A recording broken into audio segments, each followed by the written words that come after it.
안녕하세요. 명치 끝에 꼭 돌덩이라도 얹힌 것처럼 늘 꽉 막힌 듯한 답답함. 혹시 이런 불편함 때문에 오랫동안 힘드셨던 분들 되신가요? 네, 특히 식사만 하면 더 심해지고 또 스트레스 받으면 어김없이 찾아오고. 맞아요. 그래서 아마 위내시경 검사도 여러 번 받아보셨을 텐데요. 그렇죠. 근데 검사 결과는 매번 신경성이다 아니면 경미한 위염이다 정도고, 처방받은 위장약은 먹을 때 잠깐뿐이고. 이러면 정말 답답하죠. 왜 나만 이럴까? 약을 먹어도 왜 그대로일까? 하는 그런 생각들 많이 하셨을 것 같아요. 네, 그래서 어쩌면 모두가 위만 바라보고 있을 때 문제의 실마리는 사실 전혀 다른 곳에 있었을지도 모른다는 겁니다. 바로 그 가능성. 오늘은 그 이야기를 좀 깊게 파고 들어보려고 합니다.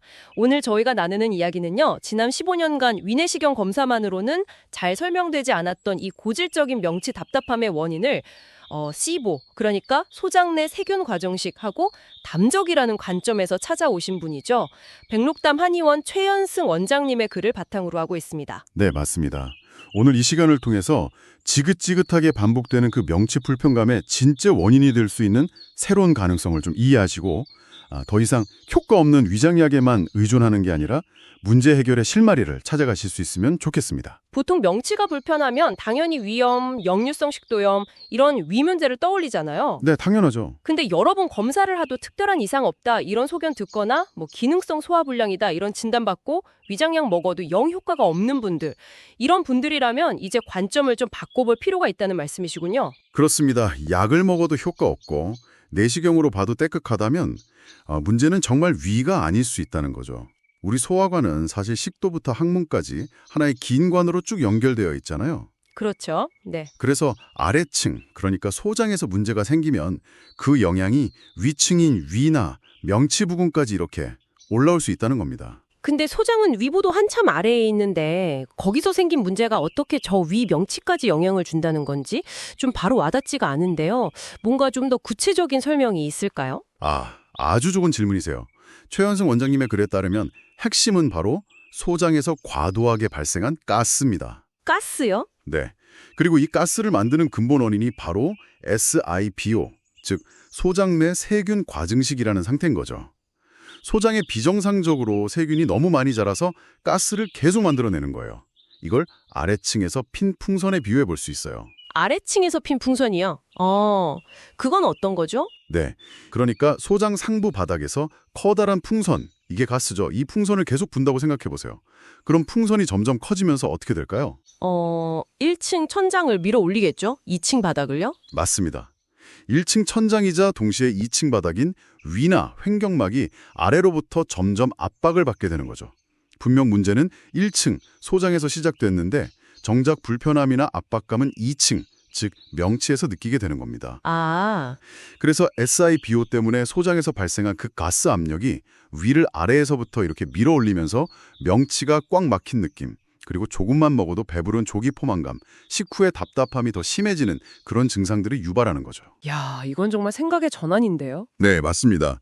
그래서 그 명치의 답답함이라는 건 어쩌면 위가 보내는 일종의 고통신호, 그러니까 나 지금 아래층 가스 압력 때문에 너무 힘들어 하는 그런 외침일 수 있다는 겁니다. 그리고 흥미롭게도 이런 현상이 한의학에서 말하는 담적이라는 개념과 상당히 유사하다는 거예요. 첫째는 SIBO로 인한 만성적인 가스 압력, 둘째는 그 압력과 세균 독소로 인한 장 점막의 염증, 그리고 셋째는 그 염증으로 인해 생긴 끈적끈적한 노폐물, 이걸 한의학에선 담음이라고 하죠. 이런 것들이 복합된 결과라는 겁니다. 여기서 중요한 점은 SIBO라는 이 현대적인 개념과 진단 단서가 어떻게 보면 좀 경험적이고 관념적으로 느껴졌던 담적이라는 현상을 좀 더 객관적으로 이해해야 하고, 예를 들면 가스량 같은 걸로 측정하면서 관리할 수 있는 새로운 길을 열어준다는 거예요. 그렇군요. 그러니까 시보는 담적이라는 현상을 현대적으로 풀어낼 수 있는 일종의 열쇠 같은 거네요. 소장의 문제인 시보와 그 결과로 나타나는 그 꽉 막힌 느낌, 담적을 연결해서 봐야 근본 원인에 다가갈 수 있다. 이런 말씀이시군요. 정확합니다. 오랫동안 우리를 괴롭혔던 그 명치 답답함의 진짜 문제 현장은 위, 즉 2층이 아니라 어쩌면 그 아래층인 소장의 가스풍선, 즉 시보일 수 있다는 가능성을 이제 알게 된 거죠. 자, 그럼 이제 문제 현장이 위가 아니라 소장일 수 있다는 걸 알았으니까 여기서 한 걸음 더 들어가 보죠. 도대체 무엇이 왜 소장이라는 그 아래층에 그 골치 아픈 가스 풍선을 만들게 했을까요? 그 원인이 궁금해지는데요. 이게 또 재미있습니다. 최현승 원장님은 그 시작점이 다시 위로 돌아가는 경우가 많다고 지적하세요. 네, 다시 위요? 네, 특히 우리 몸을 외부 유해균이나 혹은 덜 소화된 음식물로부터 지키는 첫 번째 방어선이 있잖아요. 바로 위산 방어벽이죠. 아, 위산이요? 네, 이 위산의 기능이 약해지는 것과 관련이 깊을 수 있다는 겁니다. 위산 분비가 부족해지면 살균 작용이 약해지니까 세균이 살아남기 쉽고 또 소화가 덜 된 음식이 그대로 소장으로 내려가면 이게 소장 세균들의 아주 좋은 먹잇감이 될 수 있거든요. 그러면서 씨보가 생기기 쉬운 환경이 만들어지는 거죠. 그렇군요. 결국 돌고 도는 느낌이네요.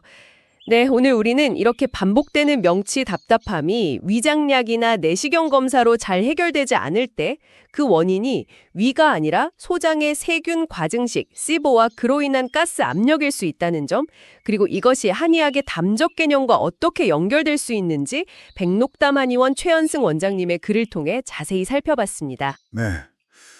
마지막으로 이런 질문을 한번 던져보고 싶습니다. 만약 이 소장의 문제, 즉 SIBO가 종종 위라는 중요한 방어선, 그러니까 위산 기능이 저하되는 것에서 시작될 수 있다면 이 고질적인 불편함의 악순환 고리를 끊기 위한 진정한 첫걸음은 과연 어디에서 시작되어야 할까요? 우리가 가장 먼저 주목하고 개선해야 할 부분은 무엇일지 한번 생각해 보시는 것도 좋겠습니다.